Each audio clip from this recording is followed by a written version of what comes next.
Hello दोस्तों, नमस्कार। मैं संतोष स्वागत करता हूं आप सभी का अपने YouTube चैनल पर, जिसका नाम है बुद्धमहिमा 563।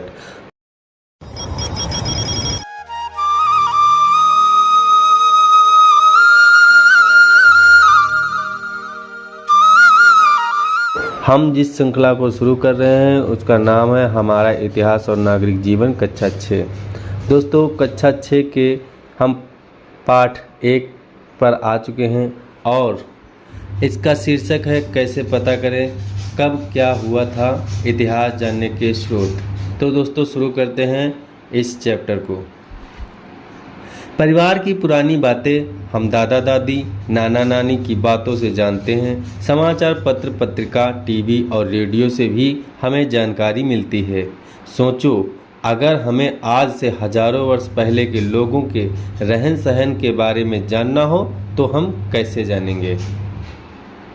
हजारों वर्ष पहले के लोगों के बारे में जानना हो तो उनके बारे में जानने के लिए हम इतिहास का अध्ययन करते हैं। इतिहासकार अतीत से प्राप्त तथ्यों और साक्ष्यों के आधार पर बीते समय की जानकारी देते हैं।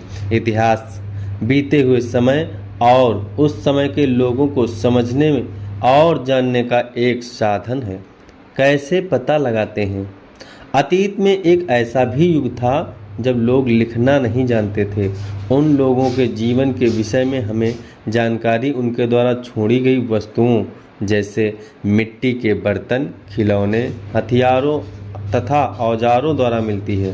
प्रायः इन वस्तुओं को पुरातत्ववेत्ता जमीन के अंदर से खोदकर प्राप्त करते हैं। ये वस्तुएं ऐतिहासिक जानकारी के लिए अत्यंत महत्वपूर्ण होती हैं।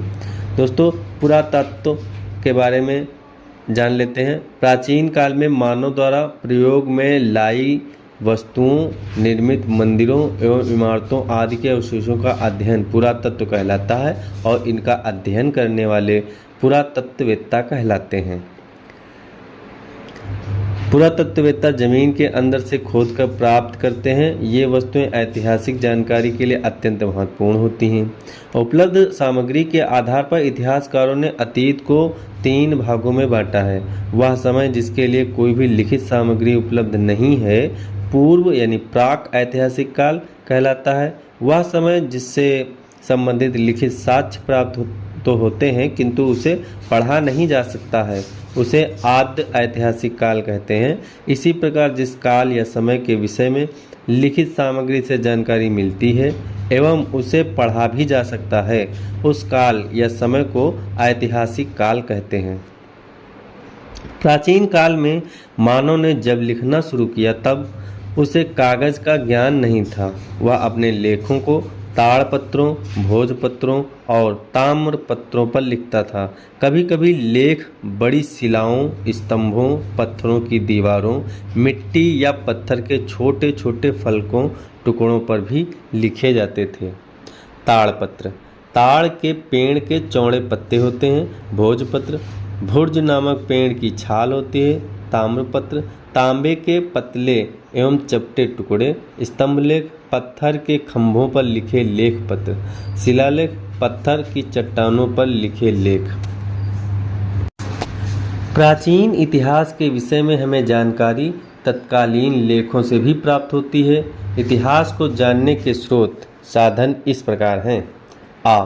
पुरातात्विक स्रोत। अभिलेख, यह अशोक के रुम्मनदेही अभिलेख का अंश है जो लुम्बिनी, नेपाल से प्राप्त हुआ है। इस अभिलेख में अशोक ने यह घोषणा की है कि लुम्बिनी में उपज का 8वां भाग कर के रूप में लिया जाएगा। अशोक के अभिलेख पत्थर पर उत्कीर्ण होने के कारण महत्वपूर्ण ऐतिहासिक स्रोत हैं। रुम्मनदेही अभिलेख, अशोक। आइए इसके कुछ अक्षर पहचानें। इसको ब्राह्मी लिपि है, देवनागरी लिपि है। अभिलेखों से क्या क्या जाना जा सकता है। सिक्के एवं मोहरे। प्राप्त सिक्कों से तत्कालीन शासक का नाम तथा उसके समय का पता चलता है। सिक्के की बनावट से उस समय की कला तथा सिक्कों की धातु से आर्थिक स्थिति की जानकारी प्राप्त होती है। गुप्त शासक कुमारगुप्त प्रथम को इस सिक्के पर घुड़सवारी करते हुए दिखाया गया है, जिससे हम कह सकते हैं कि वह एक अच्छे घुड़सवार थे। इस प्रकार सिक्के इतिहास लेखन में महत्वपूर्ण योगदान देते हैं। इस सिक्के को देखकर आप और क्या पता कर सकते हैं, बताइए। हड़प्पा कालीन मुहरें मेसोपोटामिया से मिली हैं। इससे ज्ञात होता है कि हड़प्पा वासियों का व्यापार मेसोपोटामिया से भी होता था। धौलावीरा हड़प्पा सभ्यता का यह पूरा स्थल गुजरात में स्थित है। यहाँ से हड़प्पा कालीन नगर निर्माण योजना, जल विकास प्रबंधन आदि के साक्ष्य प्राप्त हुए हैं। सारनाथ स्तूप। सारनाथ उत्तर प्रदेश में स्थित इस स्तूप यानी धम्म स्तूप का निर्माण मौर्य वंश के शासक अशोक ने करवाया था। महात्मा बुद्ध ने सर्वप्रथम सारनाथ में अपना उपदेश दिया था। साहित्यिक स्रोत। ताड़पत्रों, भोजपत्रों, ताम्रपत्रों, चमड़े एवं लकड़ी के पट्टों पर लिखित लेखों के साथ साथ कुछ साहित्यिक ग्रंथों से भी हमें लोगों के रहन सहन, विचारों, खान पान इत्यादि के बारे में जानकारी प्राप्त होती है। जैसे पुस्तक धार्मिक साहित्य, लेखक का नाम, काल का विवरण। धार्मिक साहित्य वेद, रामायण एवं महाभारत, जैन एवं बौद्ध साहित्य, जातक कथा। लेखक का नाम है वाल्मीकि एवं वेदव्यास। काल का विवरण है वैदिक कालीन विवरण, महाकाव्यकालीन समाज का वर्णन, 6ठी शताब्दी ईसा पूर्व की राजनीतिक, सामाजिक एवं धार्मिक स्थिति। धर्मेत्तर साहित्य अर्थशास्त्र कौटिल्य ने लिखा। मौर्यकालीन समाज की राजनीतिक, सामाजिक, आर्थिक एवं धार्मिक स्थिति के बारे में बताता है। राजतरंगिणी कल्हड़ ने लिखी। कश्मीर के 11वीं-12वीं शताब्दी इतिहास के विषय में बताती है। विदेशी यात्रियों के वृत्तांत जैसे इंडिका मेगास्थनीज यूनानी राजदूत द्वारा लिखी गई। चंद्रगुप्त मौर्यकालीन समाज की झलक दिखाता है।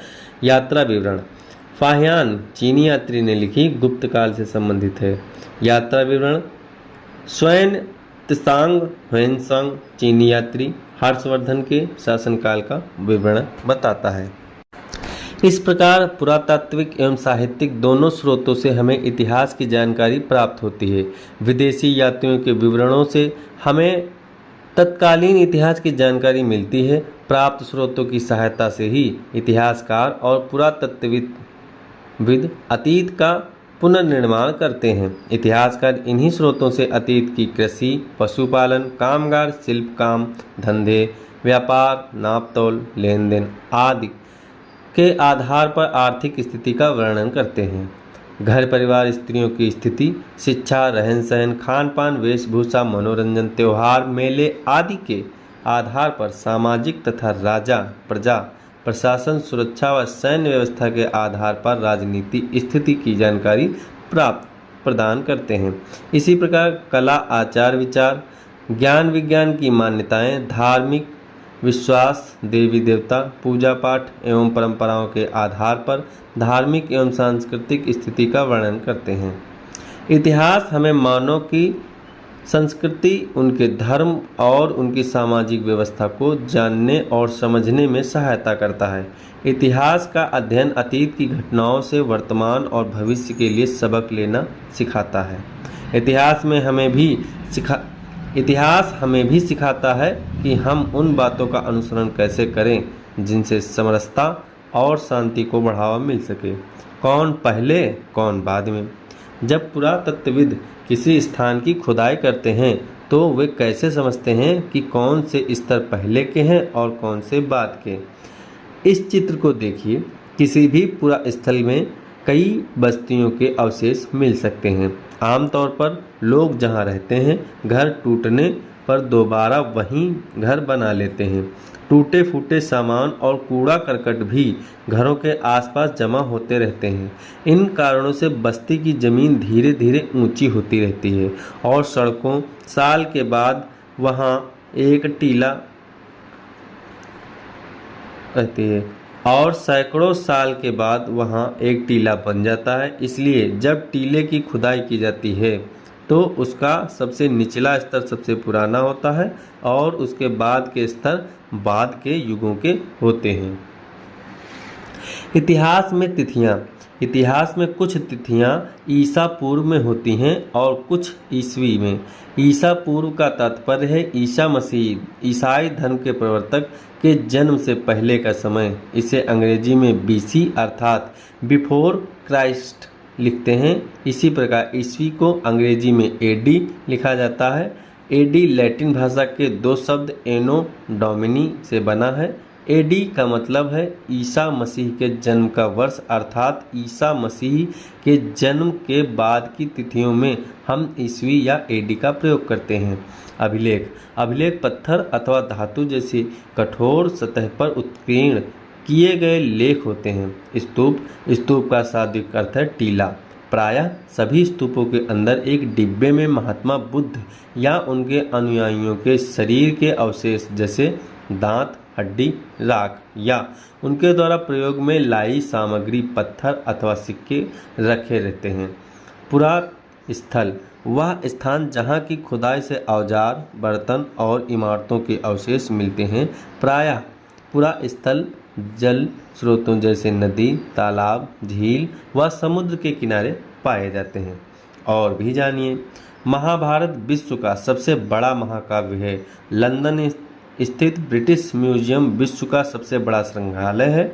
अलेक्जेंडर कनिंघम को भारतीय पुरातत्व विभाग का जन्मदाता माना जाता है। शब्दावली, संग्रहालय ऐतिहासिक वस्तुओं को सुरक्षित रखने का स्थान होता है। धर्मेत्तर साहित्य, धार्मिक साहित्य से भिन्न साहित्यिक ग्रंथ धर्मेत्तर